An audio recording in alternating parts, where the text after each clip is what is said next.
Alam niyo guys, na-confuse talaga ako.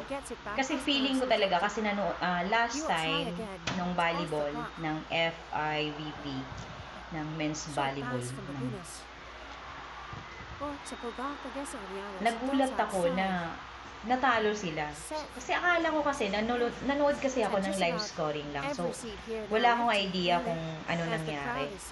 So, nakita ko lang kasi sa score na lamang sila. So, as in sila yung panalo. Hindi ko alam kung nagkamali lang ako ng tingin or something. Basta nagiging 22 to 20. So, Pilipinas yung 22. So, akala ko talaga panalo sila. So, yung feeling ko talaga sobrang excited, happy ako. Dahil nakita ko nga na nanalo sila. And then, yun na nga, nagulat ako na natalo sila. So, paano nangyari yung nanalo na supposed to be, tapos natalo pa?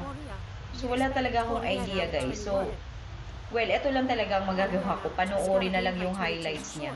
Pero ang galing talaga ng Alas Pilipinas. So, I'm so proud talaga. Grabe. Ang tagal kong inantay to na manalo kayo sa ganitong laro. So, kahit hindi man kayo nag-champion or something, pero, well, talagang iba na ngayon ang sports ng Pilipinas. Talagang upgraded na talaga. So, congratulations, kahit natalo man kayo, pero the Filipino people support you all the way. So, congratulations, guys.